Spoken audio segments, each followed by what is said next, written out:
చట్టం అమలుకు తెలంగాణ సర్కారు రెడీ అవుతున్నది. దీనికోసానికని పక్కా పిలాన్తోని ఓనింకే సర్వం సిద్ధం చేస్తున్నది రేవంతం సర్కారు.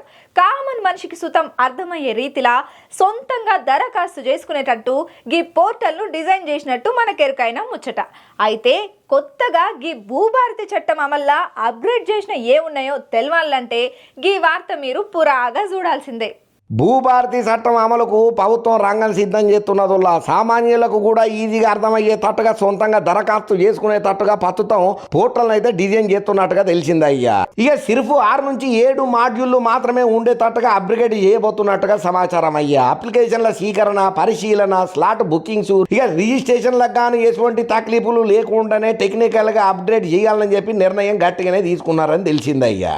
ఇక ROR 2020 ROR 2025 మధ్య అంతులేని వ్యత్యాసం ఉన్నదని ఇక మీదికెంచి అధికార వికేంద్రీకరణ చేసిండ్రు. ధరణి పోర్టల్ ద్వారా CCLA చేస్తున్నటువంటి పనులను కూడా జిల్లా స్థాయిలోనే పరిష్కరించే విధంగా చట్టాన్ని రూపాంతరం చేస్తున్నారయ్యా. ఇప్పుడు ఈ అంశాల మార్పులన్నింటికి టెక్నికల్ సపోర్ట్ ను భూభారతి పోర్టల్ ద్వారా అమల్లోకి తీసుకురావాలని చెప్పి ఇక దీనికోసానికని చెప్పి CCLA CMRO ప్రాజెక్టు డైరెక్టర్ మంద మకరందు నేతృత్వంలో SIC బృందం టెక్నికల్ ఎయిడ్స్ పనిచేస్తున్నారన్నట్టు.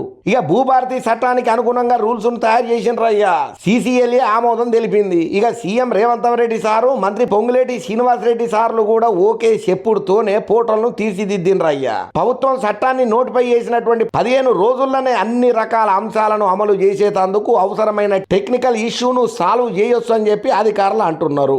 LIC సిబ్బంది సహకారం చేస్తే పెద్ద కష్టమేం కాదని అభిప్రాయం వ్యక్తం చేసిండ్రయ్యా. అంటే ప్రతి సెక్షన్ ను ఇంప్లిమెంట్ చేసేందుకు అవసరమైన రీతిలో తీర్చిదిద్దేందుకు సిద్ధంగా ఉన్నారు.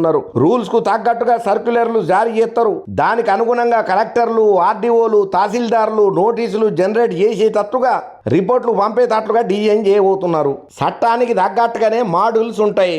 విరాసత్ చేసేందుకు నోటీసులు జనరేట్ చేయాల్సిన అవసరం ఇప్పటి ధరణిలో లేదు. ఇక ముందు అనివార్యం అవుతుంది. ఇది ఏ అధికారి ద్వారా చేపట్టనున్నారో ఆయన నుంచి సాధ్యమయ్యేటట్టుగా రూపొందించిండ్రయ్యా.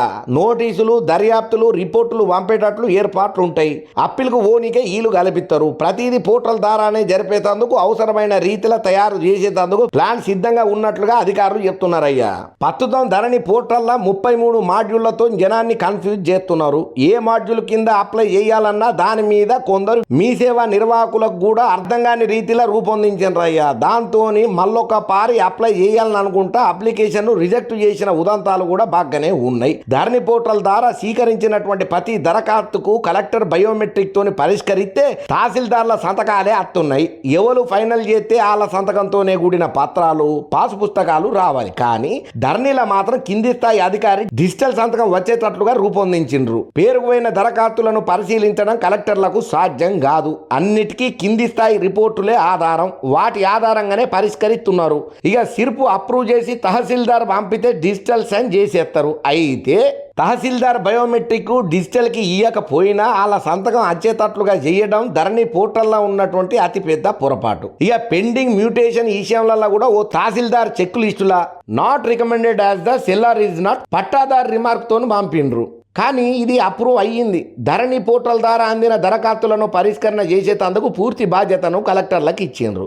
ఇక వీటి కోసానికని చెప్పి తహసీల్దార్ రిపోర్టు ఇవ్వాలని చెప్పి ఎక్కడా లేదు. కలెక్టర్ అప్రూవ్ చేసి తహసీల్దార్ సంతకంతో పని పూర్తవుతుంది. ఇక ఇటువంటి పొరపాట్లు భూభారతిల చోటు చేసుకోకుండా జాగ్రత్త పడాలన్న సూచనలు వచ్చినాయి. ఇక ఏదేమైనా తెలంగాణ సర్కారు భూభారతి చట్టం అమలుకు చేసినటువంటి రంగం ఏదైతే సిద్ధంగా ఉన్నదో ఇప్పుడు దీని మీద కొంతమంది హర్షాన్ని వ్యక్తం చేస్తే కొంతమంది ఇది ఎక్కడ తలకైనా వచ్చిన ప్రభుత్వం వల్ల అలా తాలూకాలల్లో యాపులు గీపులు అన్ని చట్టాలను మార్చుకుంటూ పోతే ఇక మాకు ఎప్పుడు తెలిసేది, మేము ఎప్పుడు పాలన చేసుకునేది, మేము ఎప్పుడు సంతోషంగా ఉండేదని చెప్పి నెత్తి మీద గుడ్డేసుకొని బాగానే ఆలోచనలు చేస్తున్నారట చాలా మంది.